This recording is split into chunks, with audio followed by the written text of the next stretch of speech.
Have you ever wondered what Amsterdam is all about?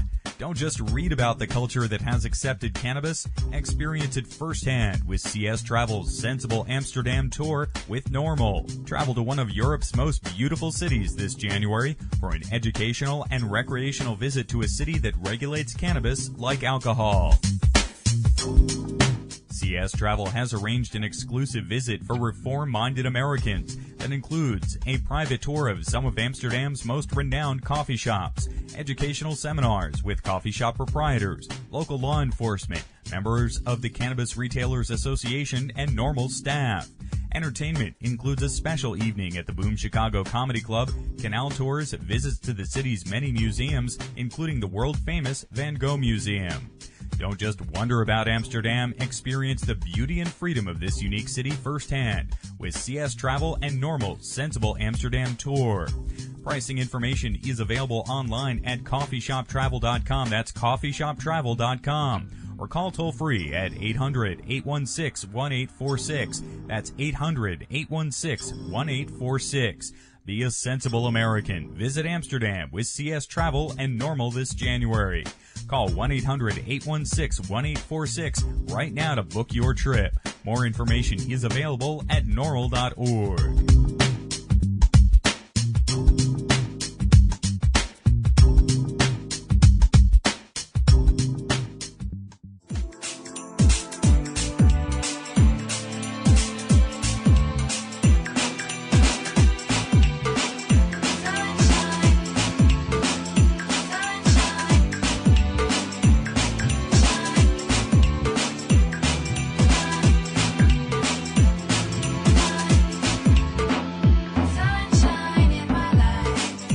And distributed by the National Organization for the Reform of Marijuana Laws in Washington, D.C. This is your daily audio stash, the growing truth about cannabis.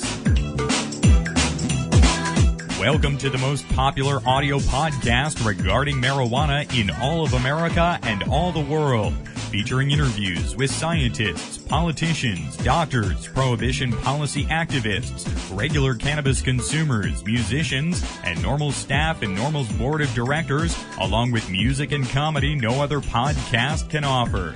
You can always find out more about the show at our website, normalaudiostash.com. We're ending marijuana prohibition with education, one listener at a time.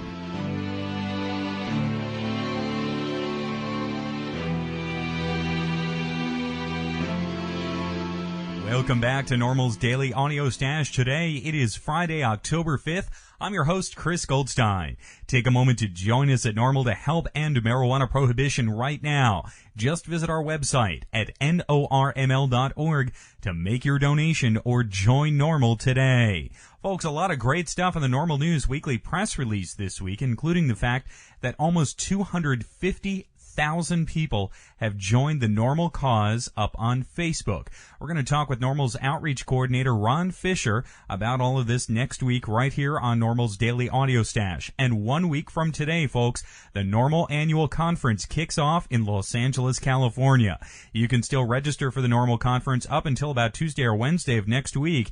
You can link up to the NORML Conference right up online at normalaudiostash.com. In a warm-up to next week's NORML Conference start-off, we're going to play some NORML Conference audio from the past here today. We're going to have Bill Maher's NORML Conference speech right here on NORML's Daily Audio Stash. That's coming up today. But first today, we've got our celebstoner.com update with Steve Bloom.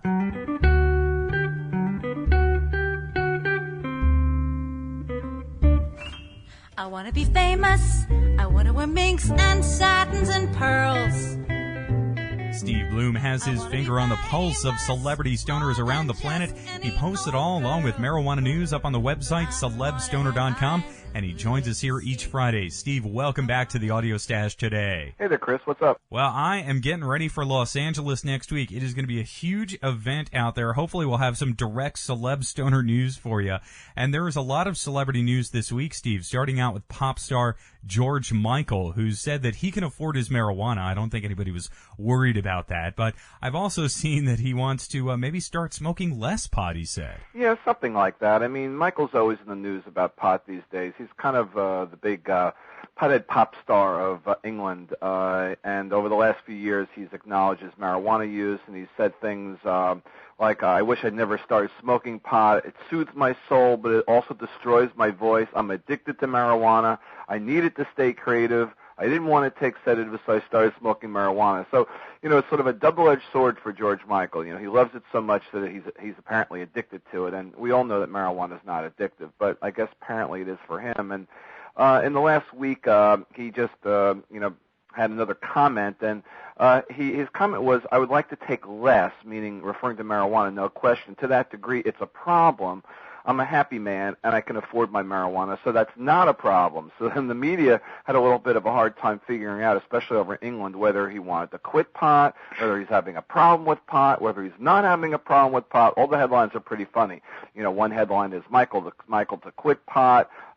George Michael admits drugs a problem. Drugs aren't a problem, says George Michael. So what are they? He has had problems because he's been asleep at the wheel a few times from drinking and smoking, and he's under a court-ordered community service now for the various arrests that he's had related to, drinking and driving and smoking, whatever else he's been doing. So he's a little bit of a mixed bag on this thing, but he's very upfront about it. And last year he was photographed by ITN, which is one of the popular TV networks over in England, smoking marijuana, and he did it, right on camera. So, and he's apparently going to be in a role upcoming on the TV show Extras over in England, playing a sex-crazed stoner. So, he's not shying away from marijuana at all, and it's interesting. I mean, here's, someone who's, is a big pop star. I mean, with the group Wham and on his own, but he really hasn't done much musically over the last few years. He still tours, but hasn't really created a lot of new music. But he couldn't have done it without marijuana. Very interesting stuff there, Steve. Also, we covered the story yesterday about the Safer billboard in Denver regarding Ricky Williams. In fact, folks can view that billboard ad right up on our website at normalaudiostash.com. But now a Denver Broncos player has tested positive for pot. Yeah, it's pretty interesting. Travis Henry, who is actually leading the NFL in running right now, he has the most yards of any player in the league. He's a player that's moved around the league from Tennessee and Buffalo to now to the Denver, Broncos team. And he had failed the drug test in 2005 on a marijuana test. Most of these guys, if they fail a test, it's usually for marijuana because that's what stays in your system the longest. And he did a four-game suspension back then. So now the rule is if you get busted again on a drug test, you fail another drug test, you are supposed to serve a year-long suspension, which would be a huge, decision, on the part of the NFL to put him on the shelf for a year, especially playing as well as he is. What's interesting about this is that he and his people are challenging the test. That they're saying that they weren't given the opportunity to be at the site where the drug testing facility determines whether it's positive or negative, and they're supposed to have some sort of ability to be on site or to have some sort of involvement with the testing process. He's claiming that it's a false test, a false positive, and he's doing everything he can to protect himself so he doesn't get suspended. Now, so this is going to be an ongoing thing for. I'm sure he's going to play on Sunday because right now they haven't suspended him yet. There's a threat of the suspension because if it isn't indeed a marijuana positive and he's already has a prior, then he will get a suspension. So what's interesting here is that the Safer organization out in Denver, and the group that legalized marijuana in Denver, did the billboard this week saying we want Ricky Williams playing for the Denver Broncos. Ricky Williams, is the say number one stoner in football. He left football because he couldn't play within the rules. He had failed now 4 drug tests for marijuana. He went on hiatus. He went up to play at the Canadian Football League. He was suspended last year for a year, just like this Travis Henry is being threatened to be suspended, and now he's asked for reinstatement. So so Safer has said, hey, well, if Ricky's going to come back to football, we want him in Denver, and he is under contract to the Miami Dolphins, so it would be the Dolphins would have to release him. So now the Broncos may need a running back, and it'd be very interesting if Travis Henry leaves the team because of a drug test, and Ricky Williams joins the team having failed numerous drug tests. Something tells me I think they're going to shy away from Ricky Williams after what's happened with Travis Henry. But it was an interesting promotional ploy by Safer this week to get a lot of attention, and they did. Righto. Also, Steve, Mary Louise Parker voted 21st top celebrity stoner on your website, celebstoner.com. She's in a new movie right now, along with her starring role in Weeds. Yeah, we love her at Celeb Stoner. I mean, the stoners just love her, and it's always a great indication of who wins the polls. And she won the latest Celeb Stoner poll, which is voted on by the readers of the site, pretty handily. She actually beat some normal favorite Rick Steves, who came in second in the voting. Mary Louise got 43.5% of the votes, and Rick Steves got 17.4%, followed by Melissa Etheridge, Wyclef Jean, Jonah Hill, and Jackie Martling, the Joke Man. All were in that particular poll. But right now, I mean, I guess she's really tough to beat because she's on Weeds weekly every Monday night now, for about another 5 episodes, and sort of just about midway through this 3rd season. So even though Showtime is not as popular as HBO these days, or doesn't have quite as many people out there who subscribe, I think people are catching on to Weeds. They know that Mary Louise Parker plays Nancy Botwin, the suburban pot dealer, in the fictional town of Agrestic on Weeds, and they just really know what she's about as far as that role. And she hasn't said too much about marijuana, but after she won a Golden Globe Award a few years ago, she said, "I'm really in favor of legalizing marijuana. I don't think it's that controversial." And following, she was awarded with a Stony Award last year for 2006 as well. And I was actually, I did the photo shoot with her, or the video shoot, which she couldn't attend the show because she was shooting a movie at the time. So she said that she would do an acceptance in advance, and so we went to shoot her, and she was very nice. And at that particular point, she made a comment about medical marijuana, which of course has been quite in the news over the last year or more. And she made a comment about that, saying that people should have medical rights to to smoke marijuana. So she's definitely on the right side of this issue. And she is in a new movie right now. She's in The Assassination of Jesse James by the coward Robert Ford, which is a Western featuring Brad Pitt as Jesse James, and she plays his wife. Well, Steve, this has been a great update here today. And again, we should have some celebrity stoner news direct from the NORML conference for you in Los Angeles next week. Okay, let me know. All right, man. Thanks again for joining us today, Steve. Steve Bloom has his finger on the pulse of celebrity stoners around the planet. He posts it all along with marijuana news on the website celebstoner.com, and he joins us here each Friday. We have links to his site right up on ours at normalaudiostash.com. Stay tuned. Bill Maher at a past NORML conference coming up next. What's up, guys? This is Miss High Times 2007, and you're chilling with us here at the NORML Podcast. Internationally recognized media personality and political commentator Bill Maher is part of the NORML Advisory Board, along with the likes of Willie Nelson, Tommy Chong, and Ann Dryan, and many others, might I add. Bill was at a past NORML conference, and we have video of his keynote address right up on the NORML MySpace page. You can link up to that at normalaudiostash.com. Here's audio of Bill Maher at the NORML conference.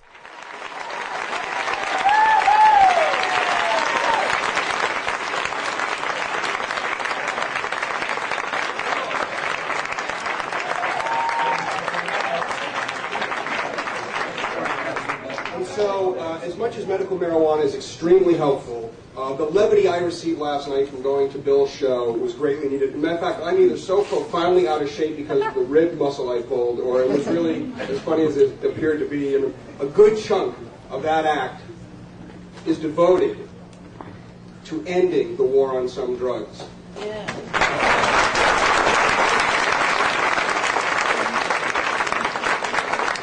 It's a real chicken and egg thing. I think everybody who's involved with drug policy reform, particularly those that head up organizations, are constantly confronted with, why aren't more celebrities? Why aren't more politicians? Why aren't more business leaders? Why aren't more civic leaders involved in this? Because we know if they get involved, then self-evidently the laws will change. So in case you've missed it, or in case you've been under a rock for the last 3 or 4 years, Bill Maher took this stand a long, long time ago. So let's introduce Keith to introduce Bill.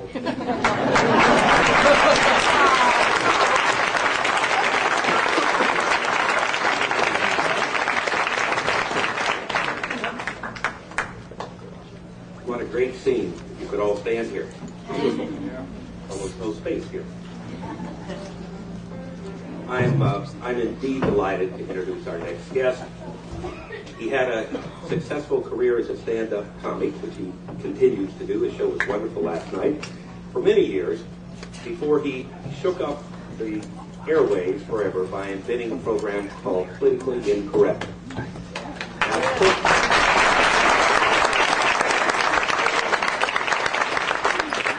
Politically Incorrect, I'm sure most of us know, but it's an interesting description I came across. It was once referred to as the McLaughlin Group on Asset. I understand that he's now had more than 1,000 of those politically incorrect shows, winning 3 Cable Ace Awards on Comedy Central before switching to ABC, where he reaches millions of viewers every night. Both on television and in his many public appearances, as we saw last night, Bill has consistently told the truth about drugs and drug policy, displaying courage and compassion.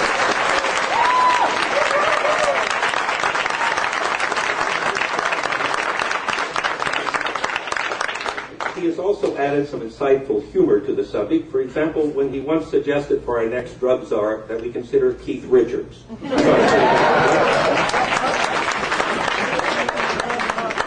He has also based his program one time at the Maricopa County, Arizona's Kent Prison. He televised from there. He also had a program once where he had both Todd McCormick and Woody Harrelson on to discuss the medical use of marijuana.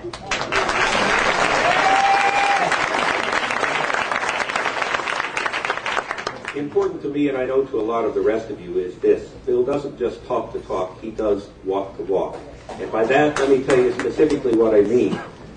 Todd McCormick is someone who's dearly beloved by many of us, and Bill Maher has been a one-man lifeline for Todd McCormick for the 3 years he's been in prison.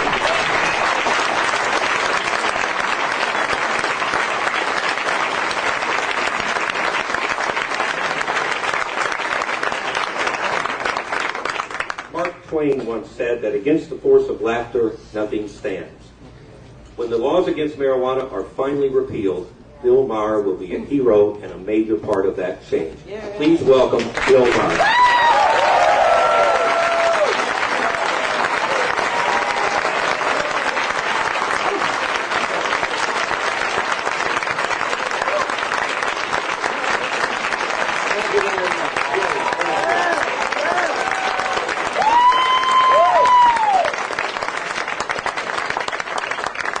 Thank you. You're very kind. I'm sure very stoned. So,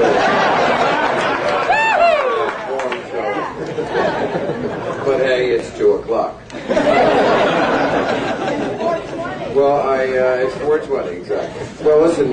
First of all, thank you. You should be standing for this man, Keith, and yourselves who do this on a former consistent basis for managers. If you work in this program on a day-to-day level, that's where the real applause goes. That's where the pats on the back goes. I know there are people who work tirelessly at this, and my thanks and yours should go out to them. It doesn't seem, when you think about it, that it should be that hard to get a vast majority of people in this country to admit publicly or support publicly the idea of decriminalizing the one drug that never kills anybody. But the reason why it is hard, I think, is, as David was pointing out very well, there is a vast silent majority, and I do mean silent. And it's up to us in this room, who have commissioned ourselves to lead this battle, to awaken that silent majority and tell them that they can't be silent anymore. I mean, the problem with this drug is complacency. It's not that it's too hard to get, it's too easy. Let me quote you Mr. Redman this month in Gear magazine. He said, "Yeah, I used to think let's legalize it so I can smoke all day, but damn, I smoke all day now."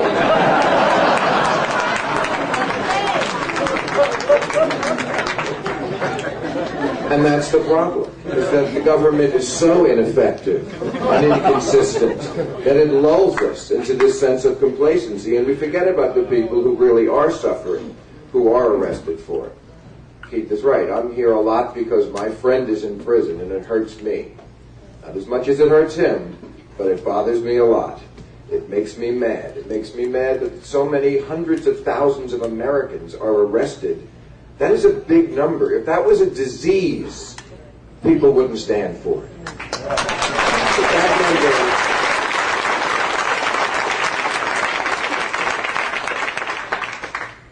And you know, these are Americans. I understand that Americans are not real good at understanding or having empathy for foreigners. That's one thing. But these are your fellow citizens. And, you know, marijuana smokers have a well-deserved reputation of some really good qualities, like being tolerant and open-minded, and these are wonderful things. I just wonder if they haven't hurt us in this struggle, because we should be intolerant of the injustice that is going on. I want us to be more angry.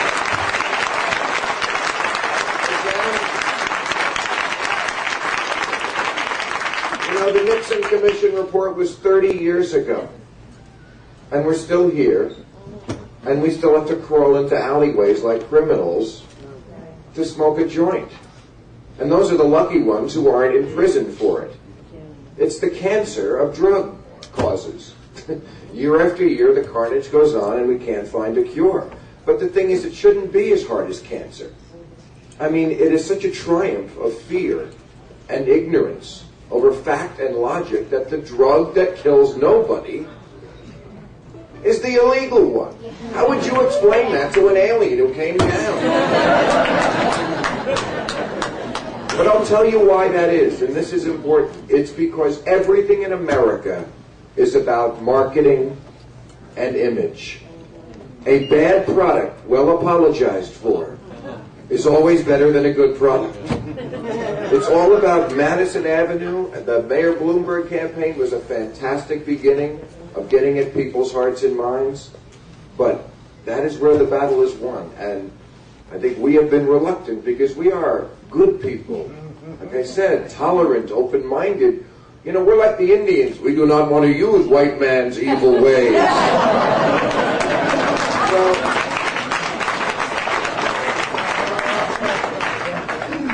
But we're going to have to use the white man's evil ways. This isn't like the war on terrorism. We can't just win it by putting a flag on our car.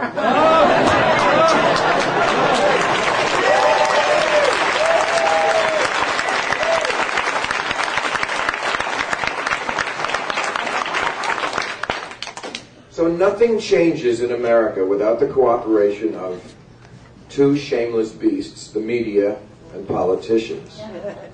And you have to put a human face on this. We have to put a human face on this. We have to do what everybody does, which is manipulate the media and politicians to do things in their interest, because they only do things in their interest. Long gone are the days when the institutions of the media and politicians felt they had a public obligation to do what's right. No, we have to appeal to ratings and votes. That's all they care about. How do we make it interesting for them? How do we make it profit them?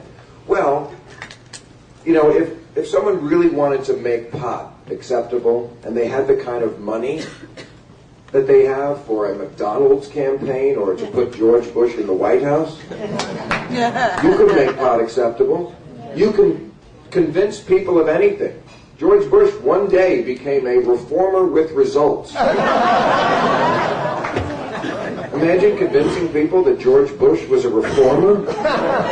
Oh yeah, Gandhi, Martin Luther King, George Bush. That's who I think of as the reformers, the real skunk at the garden party.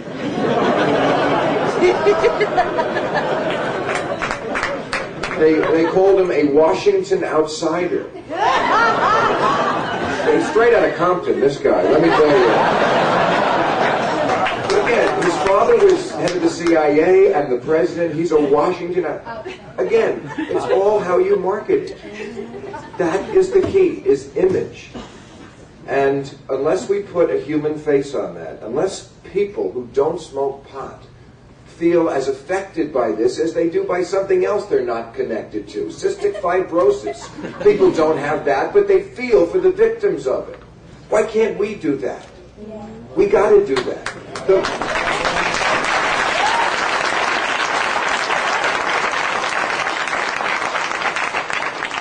The minds that could be turned if the media and the marketing machine got behind showing the true tragedy of so many lives. You know, we need to show on Stone Phillips reports the pot-smoking daddy who never came home. You know, the frosted lens and the news twink sobbing over the place. That's what moves America. In America, you have to be a victim. It's a victim culture. And the irony is some of these people really are victims. They're truly victims in a war that we can't win. We should be as offended as everyone else is in America for their bullshit causes. You know, when you hear someone support the drug war, be offended. Yeah. You know, if they make a bad pot joke, that offends us.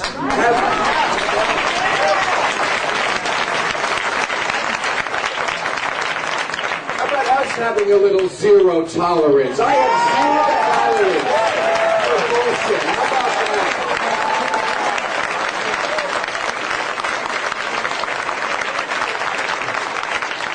I have zero tolerance for the ridiculous notion that sobriety is the time-tested route to mind expansion.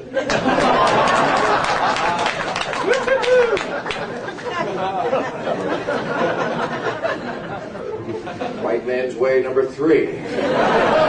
It's a disease, okay? Everything in America has to be a disease with a victim, and this is certainly as bad as cancer. Why is cancer a tragedy? Because it robs people of years of their life. Well, my friend Todd McCormick just got robbed of 3 years of his life. It's the same thing.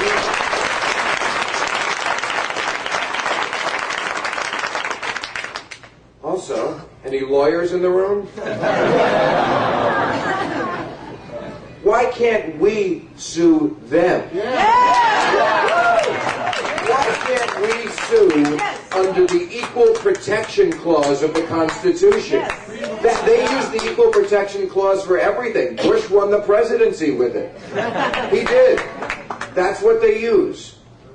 And where's the equal protection? A pot smoker does not have equal protection with the guy who goes home and has 6 scotches. Why can't the man who goes home and wants to smoke a joint but doesn't because he respects the law and doesn't want to break the law, why can't he sue under the Equal Protection Clause because his neighbor can get high his way? I think our lawyers should look into that.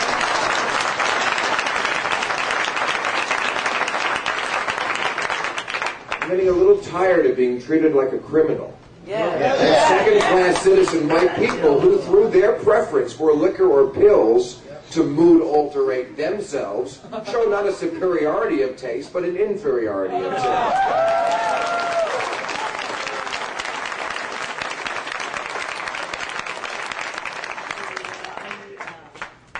White man's way number 5. It's a religion. Yeah. Why shouldn't it be? The Rastas have the right idea. If you say something is religious in America, everybody backs off. That's religious. Hey, the Catholics got away with fucking kids.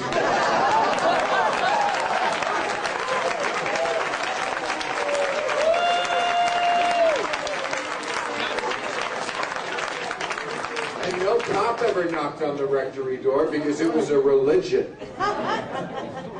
So marijuana, which has helped many people with insights of love and brotherhood that know that Jesus Christ was trying to tell people about. That can't be a religion.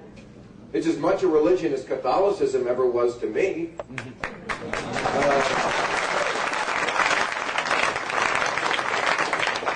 I think it teaches a lot of people about opening up their mind to the things that a religion should want you to open up your mind to. So I think we should all start churches. On Sunday at 1 o'clock, come stone. Designated driver, though. We're not irresponsible. That's important. After church, have a nice church picnic. Everyone will be hungry.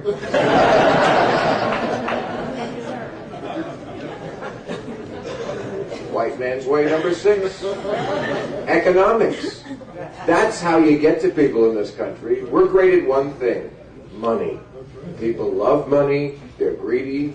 It's a capitalistic country. Make the status quo more uncomfortable. That's when things change. When things become more uncomfortable. Then people can make the change and say they did it for the right reasons. But really it's because you made it uncomfortable. You notice, like the police, they never bug the rappers about pop. Because they go, hey, that's just their culture. Well, you know, it's our culture. We want the rapper treatment. Rapper treatment. Rapper treatment. Rapper treatment. Which is acceptance. Just acceptance. Okay. Now here's the true axis of evil. Politicians, parents, and the prominent. Those are the 3 P's we have to change. Politicians react to voters. And voters are parents. Somebody in America gets elected by 1/6 of the people. A third are too young, a third don't vote, and a third of that don't vote for the guy. So that's not a lot of people. Who are voters? They generally tend to be older. They tend to be parents, because parents think of themselves as responsible. Fun is over, they have kids. Might as well fucking vote.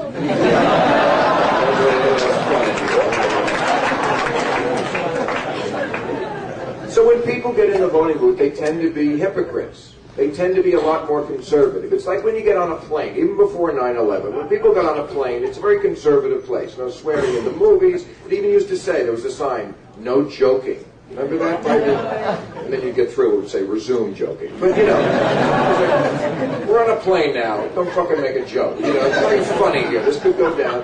We're voting now. You know, we have kids. But we have to work on parents. We all have to go from this room and pick parents. That is where the battle has to be won. Parents are the voters.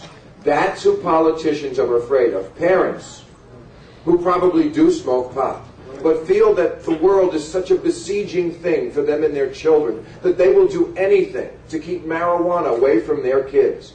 They don't want their kids doing marijuana. They might do it later, but not the kids. That hypocrisy has to be pointed out.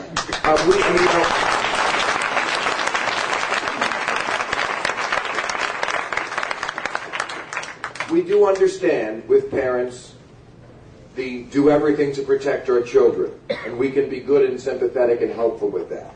But doing everything to protect our children turned out to be jailing people, testifying, confiscating property, burning up the crops in other countries. Take care of your own kids without using your fellow citizens as cannon fodder in the war on drugs.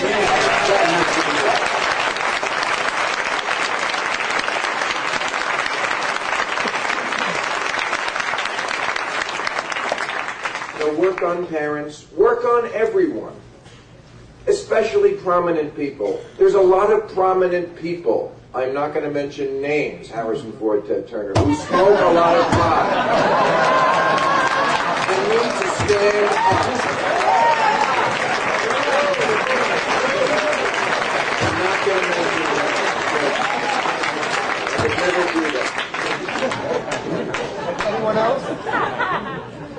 So candidates need to know that we can mount a sizable number of people who will vote against them if they try to do what Bush and Gore did in the last election, which was a conspiracy of silence. Neither one of them wanted to mention it because both their hypocrisies were so glaring that they just left it off the field. Because both of them had such an immense drug history in their own lives. They knew firsthand. I could forgive Bob Dole, who was like my father, don't you be shooting pot, that. I could forgive that era. I cannot forgive the Al Gores and George Bushes, who were right there when drugs were fun and not the greatest evil in America.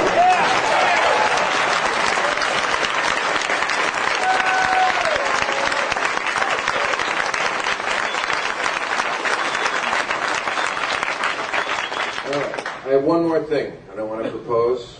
I'm serious about this. I think what we need is a march. I would like to call it the Smokeless March. Because I think this movement, through not mostly our fault, but some, has an image problem of undisciplined stoners, And when the Million Man March was done in 1995, that was a great thing for black people because the perception in society was that most crime and trouble comes from young, irresponsible black men. And 1 million black men gathered on the mall and said, well, not from us it doesn't. This is not irresponsible, what you see here today. And if we could get 100,000 or 1 million people on the mall and nobody light a joint, show them. We're not a bunch of kooks. And we don't want to break the law. We want to be within the law. We want the law to change.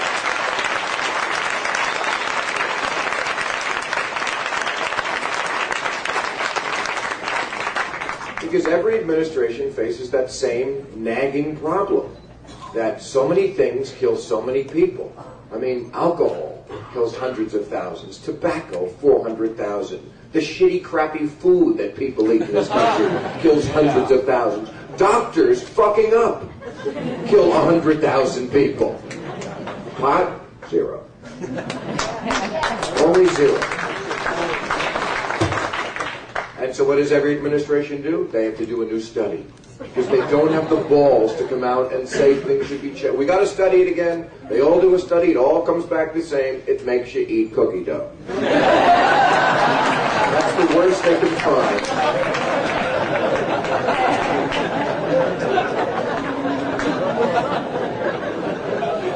But it is amazing.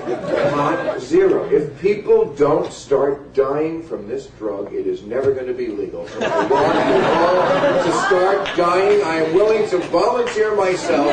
Someone tried to kill me tonight.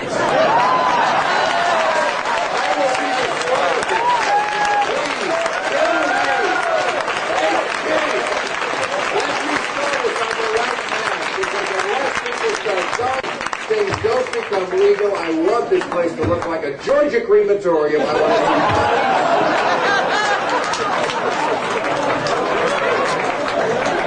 So President Bush said a few weeks ago that we have a new slogan and we should all get behind it, and I agree. And that's why I say to you tonight, but I hope you take what I say seriously, make change happen, and let's roll.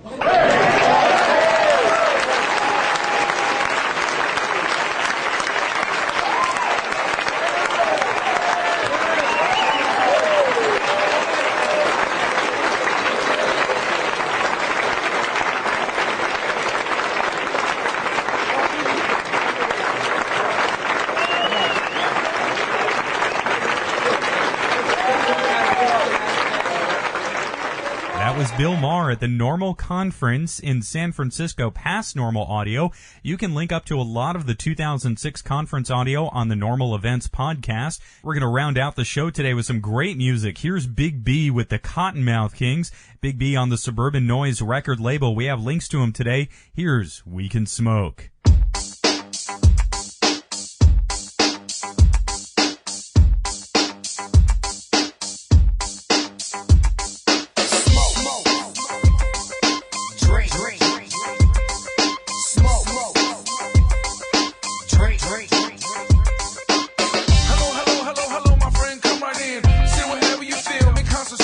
So make yourself at home and go ahead and chill. There's nothing better than kicking it with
Big B and the Cottonmouth Kings with We Can Smoke. We have links to Big B right up on our website at normalaudiostash.com. Everyone, have a safe and fun weekend.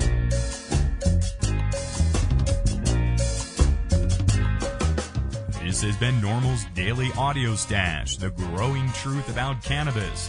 Visit our website at normalaudiostash.com.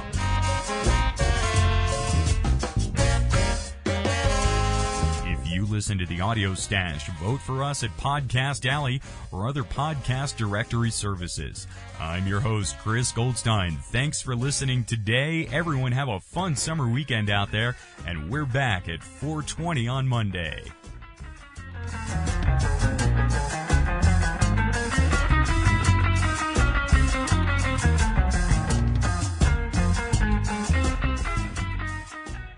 The podcasting technology of NORML is made possible by Red Aphid Interactive Media. More information at redaphid.com.